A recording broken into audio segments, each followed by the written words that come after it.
Imagine a world where humanoid robots outnumber cars, not just in scale but in value.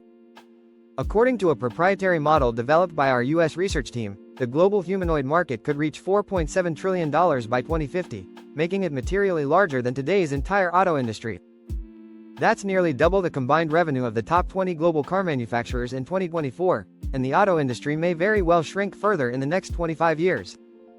In contrast, we see humanoid robot adoption accelerating dramatically, hitting 1 billion units by mid-century, with global annual sales growing from $20 billion in 2030 to $1.2 trillion in 2040, and finally reaching $4.7 trillion by 2050.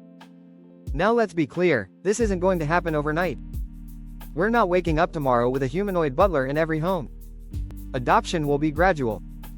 We estimate just 2% of that 1 billion unit base will be reached by 2036, and only 13% by 2040. That's 24 million and 132 million units respectively. The real inflection point will come once three key conditions are met. The technology, both hardware and foundational AI, must reach general-purpose functionality, prices have to fall to more accessible levels, and societies must grow more comfortable welcoming humanoids into everyday life. Once these pieces are in place, we believe adoption will accelerate rapidly. So who wins in this market? Let's break it down. Humanoids are far more complex than most consumer electronics. They need integrated brains and bodies, high-level AI models, hardware flexibility, and the ability to operate across a wide range of use cases. We believe the most valuable players in the humanoid value chain will be robot integrators like Tesla, companies that can develop both the software, robot brains, and the hardware, robot bodies, in-house. These integrators create value across the full ecosystem. Tesla's Optimus program is a prime example of this vertical integration strategy. Next up are the developers of robot AI models, what we call Vision Language Action, VLA, or Embodied Intelligence models. These models are critical because they define how generalized and adaptable a robot can be. Right now, the biggest challenge is data. Companies are experimenting with various strategies for data collection, and there's a growing push toward open-source frameworks. Still, scale is the single most important success factor, just like it was with smartphone operating systems and autonomous driving. Few players can afford the compute and data requirements. NVIDIA's Isaac GR00TN1 model leads in GPU training hours, but hyperscalers like Google, Gemini Robotics, and Huawei, Pangu 5.0, are close behind. We expect just a handful of players to dominate the model space long-term. When it comes to robot integration, the picture is more fragmented, especially in the early days. In China alone, over 80 new robot integrator startups were launched by the end of 2024. Globally, many manufacturing and tech companies are entering the space. While industrial and commercial robots will likely scale first due to their more repetitive, structured tasks, the market will remain fragmented for some time. Over time, consolidation will occur, particularly in household robots, where mass-market use cases are fewer but broader in scope. Integrators with their own in-house VLA models and the ability to cross over between business and consumer segments will likely dominate. Tesla again fits this profile. So what about the components powering these robots? The supply chain will be a massive opportunity, and China is set to play a dominant role. Component costs outside China are currently around 3 times higher, making Chinese supply essential for affordability and scalability.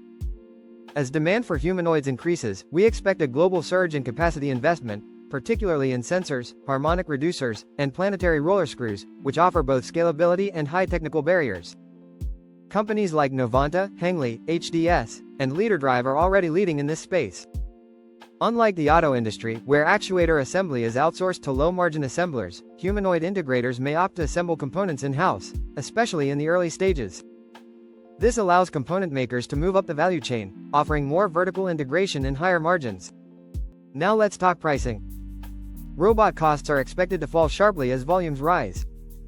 In high-income countries, the average selling price, ASP, for a humanoid robot is around $200,000 today, but that's projected to fall to $150,000 by 2028 and $50,000 by 2050.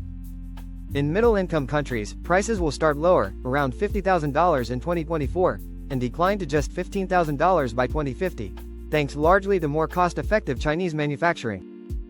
By region, we expect nearly half of all humanoid robots adopted by 2050 to be in upper-middle-income countries like China, Brazil, Mexico, and Indonesia. About 30% will be in high-income countries like the US, Japan, Germany, and Australia, while lower middle-income countries like India and Vietnam will account for the remaining 20%. And here's an important detail: 92% of all humanoid units will likely be deployed in industrial and commercial settings. While household robots have huge long-term potential, we're taking a conservative view: only about 80 million units in homes by 2050.